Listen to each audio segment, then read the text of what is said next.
মারকাটারি বড়া বানাতে হাতির দাঁতের মতো শক্ত নোলা ভেঙে শ্বাস বার করে তার মধ্যে একটু চাল গুঁড়ি আরও কিছু দিয়ে ব্যাস মুচমুচে খাস্তা নারকেলের বড়া যা মুখে দিই তবেই বুঝবেন কি খাচ্ছেন। কড়াইয়ে তেল চড়িয়ে রাগ ভাঙিয়ে নারকেলের চালের গুঁড়োর মাখাটি ছুঁড়ে দিন গরম তেলের মধ্যে, ব্যাস এবার নামিয়ে নিয়ে মুখে পুরে দিলে সোজা সড়কের টিকিট পাওয়ার গ্যারেন্টি খাস্তা বড়া বা পাকোড়া। প্রথমেই বলি, হাতির দাঁতের মতো শক্ত নারকেলের বর্মটা ভেঙে নিয়ে জলটি ঠকঠক করে মেরে দিন। শরীর ঠান্ডা হতে হতে নারকেল কুড়ে বেটে বা মিক্সিতে দিয়ে মিহি করে পেস্ট করে নিন বা হাতে কুড়তে পারেন। নরম তুলতুলে হাফ বয়সী নারকেল, অর্থাৎ কাঁচা পাকার মাঝামাঝি। নারকেলের দিকে তাকিয়ে থাকবেন না, টুক করে একটু গালে দিয়ে টেস্ট করে দেখে নিন মিষ্টি কিনা। চাল গুঁড়োকেও ডেকে নিয়ে চলে এসেছি।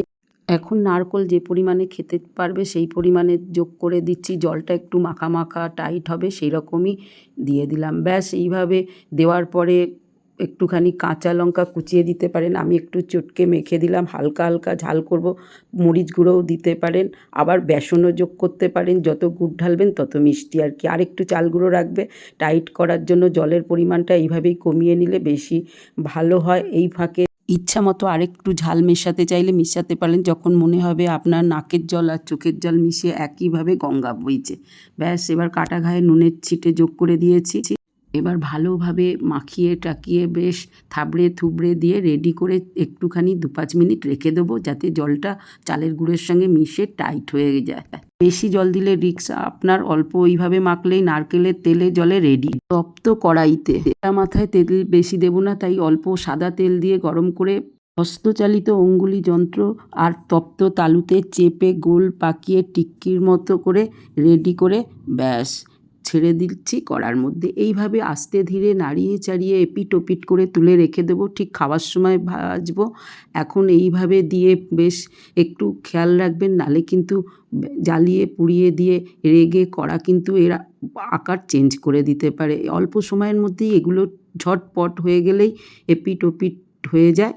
টিক্কির আকারগুলো গোল না হলেও ভয় পাবেন না, যখন গালে দিয়ে মুখগহ্বরের মধ্যে প্রবেশ করবে গোল লম্বা বেঁকা চোরা সব কিন্তু সমান হয়ে যাবে। দেখতে পাচ্ছেন কিভাবে জলটা মরে গেছে আর শুকনো হয়ে গেছে। অপর পিঠটাও এইভাবে করে পুরো রেডি করে রেখে দেবো। দেখুন এইরকমভাবেই অল্প তেলে কিন্তু দারুণ মুখরোচক আর পোড়া মাটির পাত্রে করলে তো সোঁদা গন্ধে খুব সুন্দর লাগে। আপাতত হাফ বয়েলডের মতো পাকোড়া বা টিক্কিগুলো রেডি করে ফেলেছি।